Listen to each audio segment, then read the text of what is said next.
Begin to pray. I need people ready to pray. Zatabaya Mahandos, Reitabaya Rozukataba.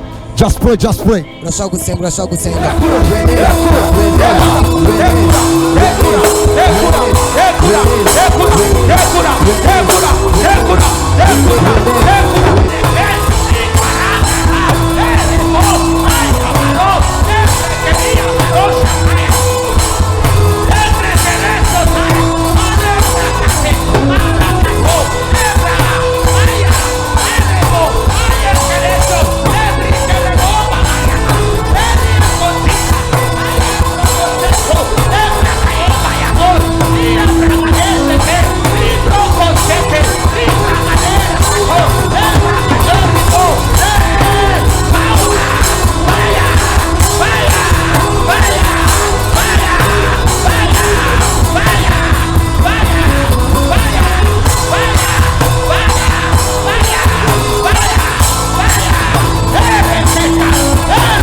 If a spirit began to trouble your experience, go, will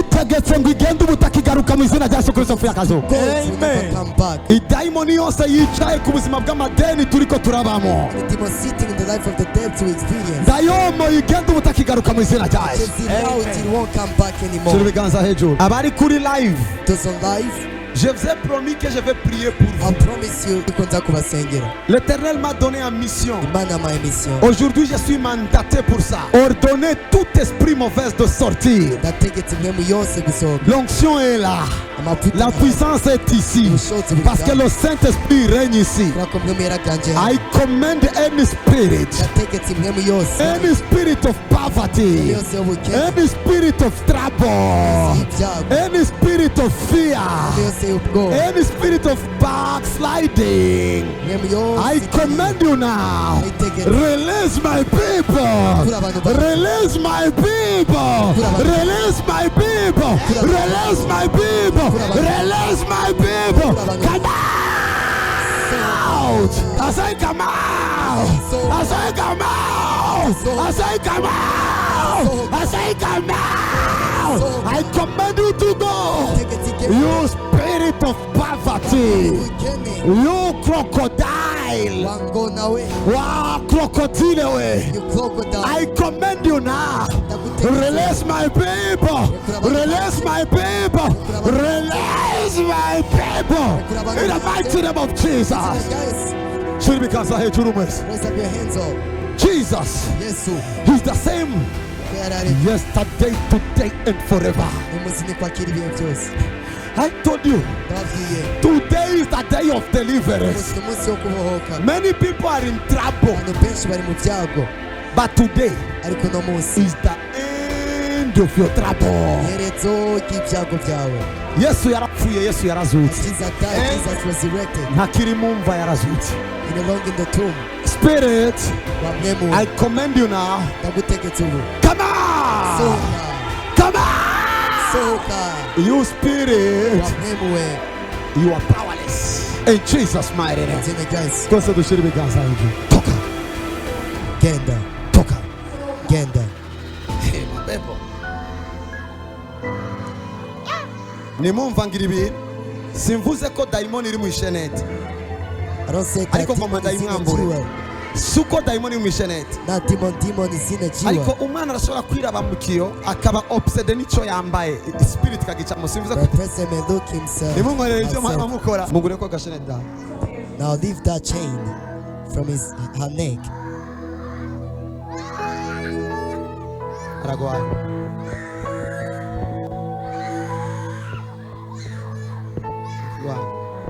Look, warakaguze Salomo muri kanuaga walikampaka you bought it. nawe ujiko alikatoa kama atakuwa likalogota barabara na ninyoka.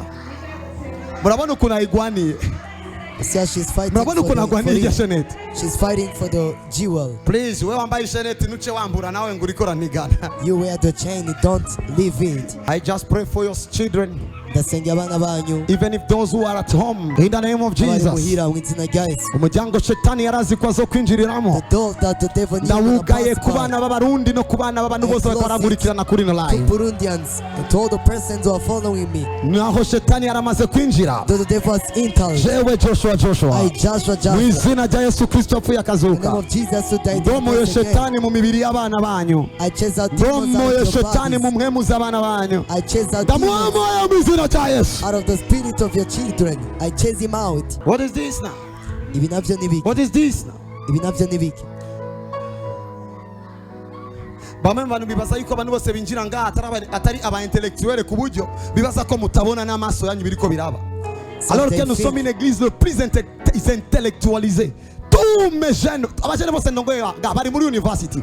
Majorité. An university. Si bintu by'ubucucu, we see what we are seeing. This is now foolishness. Tubona umuntu You see somebody yaherutse kugura telefone ya 20 who bought the telephone of less money, agaca avuga ngo mwese muri bijuju. and then he calls you, all of you are fools. Kachibaza this person. Then think, what kind of Bibaza person? ko abantu bose abarusha ubwenge. Do you think you are wiser more than all the persons here? Ariko no urabe yo sinema uko muranginira. Look at the movie.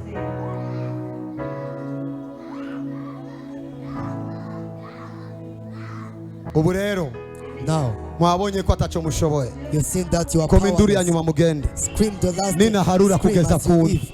127. Nina harura kugeza kundwe. I reckon from 1 to 7. Ndakumve wakomye induru wake. Ndakumve Are wakomye you induru crying wake. as you leave? Ndakumve wakomye induru wake. Ndakumve wakomye induru wake. Cry and go. Ndakumve wakomye. I hear you cry and go.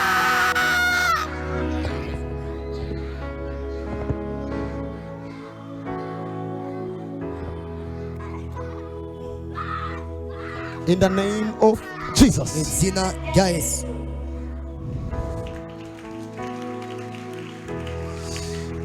And guys, Tubereze ibiganza kuri kamera. stretch your hands on camera. Vuga ngo mu izina rya Yesu. Say in the name of Jesus. Imana twabonye ngaha. God that we've seen in this place. Imana yadukoreye ngaha. God who has saved us. Umwe wese muri twebwe afite icyo yakorewe. The person among us is Twebwe abakorewe. as well saved. Twebwe abakorewe. As well saved. Twebwe abakorewe. As well saved. Twebwe abakorewe. As well saved. Turatumbereje ikiganza aho muri. Stretch your hands where you are. Umudayimoni uwo ari we The wese kind of demon yari inyuma y'ibibazo muri ko muracamo. which is behind the trouble you are Mwebwe passing. muri ruguru. You up country. Mwebwe muri Europe. You in Europe. Mwebwe muri Amerika. You in America. Mwebwe muri Aziya. You in Asia. Mwebwe muri Oceania. You in Oceania. Mwebwe aho muherereye. Where you are located. Uwo mudayimoni Demon. arakurekuye. This is you. In Jesus' name I pray. Izina rya Yesu Kristo senze. In every service, we always experience the power of God, the moments of glory when healing and deliverance take place with the most anointed man of God, Prophet of Jesus Joshua, anointed for difficult matters. As the Bible says, faith comes by hearing the word of God. We invite you on our weekly online programs. Surely you'll be blessed.